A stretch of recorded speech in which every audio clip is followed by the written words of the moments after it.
while the international community, including neighboring Arab states that are willing to help with the rebuilding, still seek a two-state solution. The Israeli government as a whole has an interest in protecting the Israeli people, the state of Israel. They are in an existential battle, and Hamas need to be destroyed. And any government policy that doesn't involve not just the ousting of Hamas, but the just complete destruction of Hamas, it isn't paying attention to the real world. For the Jews, the establishment of a sovereign Jewish state. For the Arabs, total opposition to any form of Jewish sovereignty in any part of Palestine. Ernest Bevan, 1947.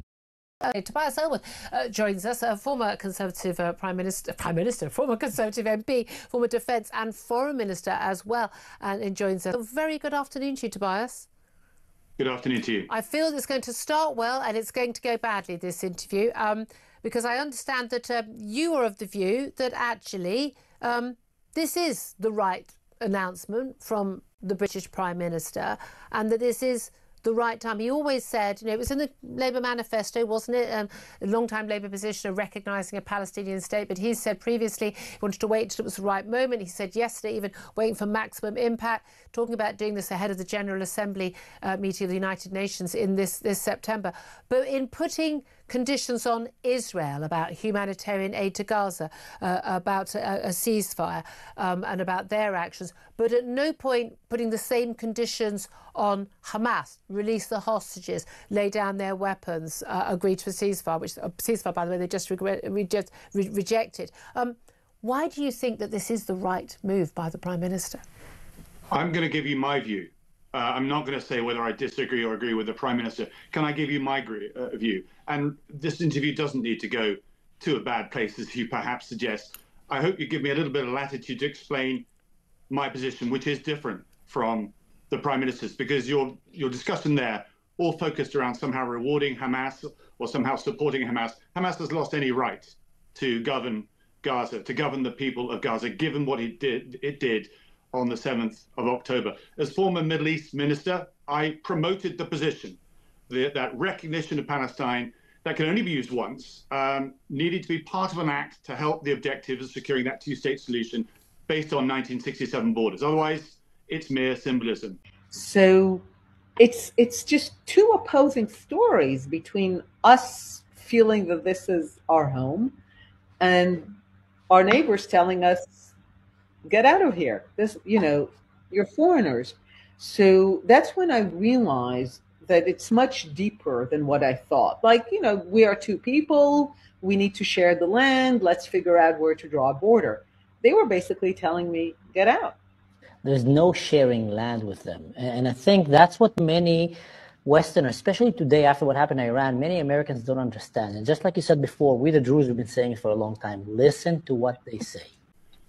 But what we see play out today, the calculus has changed. As Israel pursues its absolute right to take on Hamas, destroy Hamas after those barbaric attacks. But in doing so, it's doing it without any absence of a strategy to convert military success on the battlefield towards stability, to isolating Hamas politically and leading us to a two-state solution, let alone a ceasefire. And I'll go further.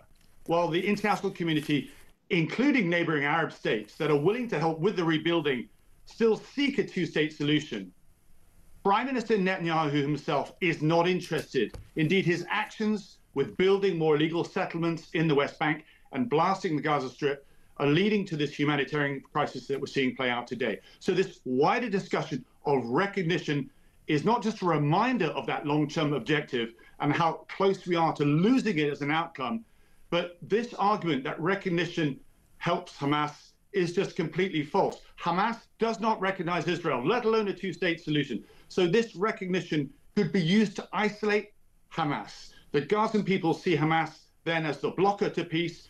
And I go back to that point. Who will help rebuild Gaza in practice? It'll be the United Arab Emirates, Saudi, Egypt, Jordan, and Bahrain. They want no truck with this offshoot of the Muslim Brotherhood. So recognition can actually not only help isolate Hamas, but also neutralize Iran's case against Israel and therefore its support for the proxies. So I would argue recognition can play a strategic role. And if you were saying not now, then when? Because the window to secure that two-state solution, I'm afraid, is closing. OK. Right, you've made all those points. I don't think that isolating Hamas, bearing in mind that, you know, Hamas and the sort of Fatah supporting or supported Palestinian Authority loathe and despise each other. You know, Hamas is already isolated, other than the fact they've got all the, you know, thousands on the streets of London every 2 weeks supporting them, and in every university campus in America and Britain. They couldn't give two hoots what Britain says, other than the fact we've just secured a little propaganda coup for them. They're not going to change their mind. They're not going to lay down their weapons. They're not going to go, oh, we did want to kill every single Jewish person and destroy the state of Israel, but oh, now we see the error of our ways. They're not going to change their minds. This isn't going to make a blind bit of difference. They're Islamic jihadist lunatics. The only answer to that, I'm afraid, is for them all to be dead. Fine, and I don't disagree with any of that. You then have to ask yourself what replaces Hamas. And I go back to the point, what is the Netanyahu, not Israeli, because you've actually got military personnel distancing themselves from the war that's unfolding here, because it's absent of converting those battlefield successes into any form of strategy. Hamas is actually on the back foot, as is Iran. There is an opportunity to move this forward, but we see no plan whatsoever. And potentially recognition, it is symbolic, you're right, could help reverse this current trajectory. But you and I will agree, Hamas has no right to participate in the long-term governance of Gaza. And if you speak, as I've done, I was in touch with some of the Arab ambassadors this morning, they 100% agree with that. But it doesn't matter. But so what? So what? They don't have a right. They've not been. They were elected in 2005 or whatever it was, 2006. They've not had an election since. But who does have a right? Oh, the Palestinian Authority. Oh, well, they haven't held an election for 20 years either. We call them the moderates. They're not moderate by any Western notion of moderate. They're not the liberal sodding Democrats. They are an extremist Islamo-fascist organisation as well. They're just not quite as extreme as Hamas. So you then go back a step and say, what would be the technocratic setup that could be brought in by those Abrahamic Accord signatories that could actually help the Palestinians, ordinary Palestinians, the 2 million people that do not want any truck with Hamas themselves, knowing where this is taken. How do you know that? Because on October the 7th, when young women bleeding, having blood all over them, with with broken limbs or some even dead, when they were being paraded on trucks through the streets of Gaza, ordinary, innocent civilian Palestinians, men, women, children, were happily shouting, spitting on them, cheering with joy at what happened. We saw the celebrations. Now, I'm quite happy to accept that not everybody in Gaza feels that way, but given the propaganda they are taught in their schools, given the attitudes that they are being raised with, there is no reason to believe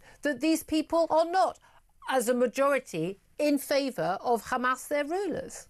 I don't think you can speak for the 2 million people. But neither can you. Well, you just did. I just said that. But you just said that you thought, the 2 million people who don't support, ordinary civilians. We don't know how many of them are sane and ordinary people who don't want to kill every Jew they get an opportunity to kill. Let's keep this conversation going in the direction that can be helpful, because you can't speak for them and neither can I. What I can say, though, is that there isn't an alternative right now from other than Hamas, because it's not presented to the Palestinian people. At the moment, all they see is more war. The region simply sees more war. And the bigger question for us and the international community is to say, is the current strategy taking us to that two-state solution, which you, I think, started off by saying, yes, you want to see? No, I don't know. No, I'm not entirely sure a two-state solution is even an option. The two-state solution has been offered again and again. It has been rejected every single time. The bodies that actually represent the Palestinian people or claim to, none of them actually support a two-state solution. What they want is a one-state solution, and that one state is annihilating Israel and taking Israel's land. That's not an option. Look where that takes us. Well, I know. Your view is not the position of the British government. Indeed, is not the view of even the Americans. But good luck with that. The official position has been for many, many years, but we've not got there. And as I say, that why window haven't we is got closing there? that window is closing of a two-state solution, and it's closing for a number of reasons. But one of them, I have to say, is down to Prime Minister Netanyahu himself, that does not want to pursue this, because he realizes, for many reasons which are actual personal, that more war suits him. Now, I simply say, for the moment, Hamas is actually on the back foot. There is nothing else is being currently offered to the Palestinian people as something as an alternative. You've got rich countries, Arab countries, wanting to move this forward, wanting stability itself. So to move this forward, you have to ask yourself, can we craft a more cognitive strategy rather than just the status quo, which I think is what you're currently arguing for, which will lead Iran to continue funding Hamas in this way. No, I don't want the status quo. I want Israel. No, I want Israel. I want the only democratic state in the Middle East to win over the terrorists. I'd be perfectly happy with it. It's not my land. I'd be perfectly happy if they could negotiate a two-state solution. But I think it's a perfectly, and I accept your point that Netanyahu wants to stay in power. War suits him in terms of his own political situation and the corruption charges. I'm glad you said that, because it's important to say. I'm not a mouthpiece for the Israeli government. I never have been. However, Netanyahu is someone who's also, like every young Israeli in their youth, fought in the military, and he understands the reality that if you do set up a Palestinian state on Israel's border, a Palestinian state that is committed to the annihilation of Israel, is not in Israel's interest. And we wouldn't agree, if we were in the same circumstance, we would be insane to agree to that as well. When you say we should offer an alternative to the people of Gaza. You're putting a false argument down, I'm afraid, Why? which is the fact that somehow we are assuming that because this discussion of a two-state solution has come up, as I say, something perhaps to jolt, to nudge a focus on where we should be going, it's somehow inherent that Hamas will stay in power. Now, you sort of implied that's what the Prime Minister wants as well. I absolutely distanced myself from the very start. When we had the debate in Parliament, I was one of the very first that said, actions on the 7th of October remove Hamas's any right. They never had a right to be in power. Again, that wasn't the first act of terrorism they'd carried out. No, but you yourself said that they were elected into power. What I'm trying to say is, where is the strategy to craft a more secular governance? With the support of Arab nations. That's where the money will come from. Maybe if Qatar stopped to support that. Yeah, maybe if Qatar stopped letting the leaders of Hamas live, in their beautiful, billionaire mansions, then perhaps that actually put some pressure on them. That'd be good. But we have seen, haven't we not, some leading Middle East nations like Saudi and others actually speaking out and calling on Hamas to down weapons. Exactly, which is why Hamas cannot participate in any governance in the future. Okay. And you need to leverage that. Yeah, but here's the thing, Tobias. Tobias, if you think Saudi is asking for as well. You're an ex-military man. You know as well as I do, Hamas as a terrorist organisation are not going to go, oh, well, in that case, no one likes us anymore. I think we'll give up our weapons. The only reason why Hamas will vacate the Gaza and stop having the power they have will be when they are destroyed by the Israelis. They are doing a service for the entire region and the Palestinian people and the West in destroying Hamas. And they need to get every last Hamas Please let me get a word in edgeways. Please let me get a word in edgeways to finesse what you are saying, because you cannot defeat an ideology by military means alone. And until we figure that out, then all the bombs that drop on Gaza, causing it to be absolutely destroyed, will not defeat Why did we fight ideology. ISIS? Why did we fight ISIS? Why did we bother? Why didn't we just leave them? No, you're missing my point. I'm not missing your point. My point is that you need a political strategy. Did we not learn anything in Northern Ireland or Afghanistan or indeed with Hezbollah? When were they created? Decades ago, after Israel invaded Lebanon, and they still exist today. Do you know why we have peace in Northern Ireland, Tobias? We have peace in Northern Ireland because the Americans stopped funding the IRA. You're making my case for me. A political solution, which meant that the IRA became unpopular because the people of Northern Ireland wanted peace. The people of Northern Ireland have not been radicalised in the same way the people of Gaza have been radicalised. The insurgency will continue unless the majority of people say, I don't want to support it. And that's the same the world over when you're dealing with an ideology. And at the moment, this is, I hope we can agree on, this is what Netanyahu has no interest in doing whatsoever. No, I think Absolutely Netanyahu, he's got his own personal interests. I completely accept all of those. I've made that point. However, the Israeli government as a whole has an interest in protecting the Israeli people, the state of Israel. They are in an existential battle, and Hamas need to be destroyed. And any government policy that doesn't involve not just the ousting of Hamas, but the just complete destruction of Hamas, it isn't paying attention to the real world. So what you and I are actually saying is actually not too far apart. I think it is. The difference is that, well, if I can finish my sentence, the difference is to do with the political approach, the strategy that then yields, that it takes advantage of your military successes on the battlefield and takes it a step forward. And the concern I have is when you may not argue, but many people have, including all sides in Parliament, that we want a two-state solution. The window for a two-state solution is closing. It's closing because of what's going on with illegal settlements in the West Bank, and it's closing because of what's happening in Gaza at the moment.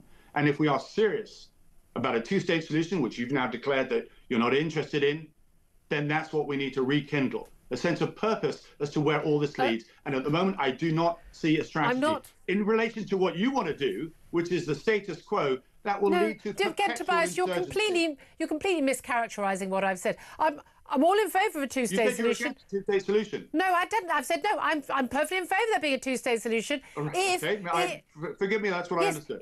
If the Palestinian authorities, anyone who's involved in claiming authority over the Palestinian people and likely to claim authority over a Palestinian state such as it could ever exist, I don't think it'll happen in my lifetime. If they renounce the destruction of Israel and the murder of the mass extermination of Jewish people, which I'm not seeing coming, but I think that should be a prerequisite of being allowed to have a state. I think that would be a bare minimum request, no? Well, I don't disagree with any of that. The trouble is, well, then it's not going to happen. Now repeated 3 times, is that you've got a prime minister that is deliberately moving the agenda the other way to close down even any option of having a two-state solution. That is why I have then said, let's use the card now to reaffirm what our long-term objective is. What we are not spending any discussion on is what would be the actual technocratic capability to run Gaza. And for me, that is a technocratic organization made up by skill sets that are brought in from Egypt, Jordan, Bahrain, Saudi Arabia, and the United Arab Emirates. Yeah, that would be plausible to the Palestinians. I hope it would be acceptable to Israel. We're not even discussing that. Let's give the Palestinians another option rather than Hamas. And I would agree with you, Fatah in the West Bank as well. The Palestinian authorities, whether it's Fatah, Palestinian authorities, whether it's Hamas or any others, have no interest in a Palestinian state, helping the Palestinian people, preventing loss of life of Palestinian children. They have no interest in any of that. They have no interest in peace. They have no interest in a two-state solution. The only thing they're interested in is carrying on their mafia, organised, criminal, Islamo-fascist battle against the people of Israel, against Jewish people and against Western civilization. And until our politicians get to grips with what we're dealing with there and the fact that large swathes of the Middle East, the countries have actually been backing them and cheering them on and funding them, not just Iran, Qatar and the others as well. Until they get to grips with that, we're not going to be able to deal with this in the real world. I think you're all living in a fantasy land, frankly. Well, look at Gaza today. It's been carved up by the Israeli Defense Forces because of what they're doing to try and prosecute Hamas. And they could easily now take sections of that and start, after actually checking the populations for whether they're membership of Hamas, they've all got ID cards now anyway. You could begin the rebuilding programs today in communities. You could zone off Gaza into areas and start rebuilding it where there's a technocratic governance in charge, creating that stability, showing Palestinians that there is something beyond the war that they're currently looking at. We're not even considering that. I'd love it if we could do that. Come in and invest huge sums of money. Instead, we're just making it into one humanitarian disaster right now. That seems to be the current strategy.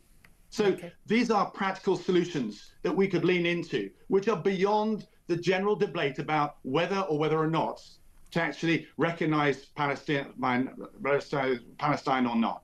And we're not having that deeper conversations. As I say, the Arab states are ready to help, but Israel won't even let anybody in there, let alone take an area of southern Gaza, for example, and say, here, build communities, build a stand-alone community that can look after itself. Yeah, well, responsible with responsibility given to the Arab states. Well, that again, would be my advance forward. Wouldn't that be great? I believe 20 years ago they left them to their own devices, and we know what they did. We've got a lovely network of tunnels. They could have had a London Underground, but chose not to. But you missed my... No, I did know, Tobias.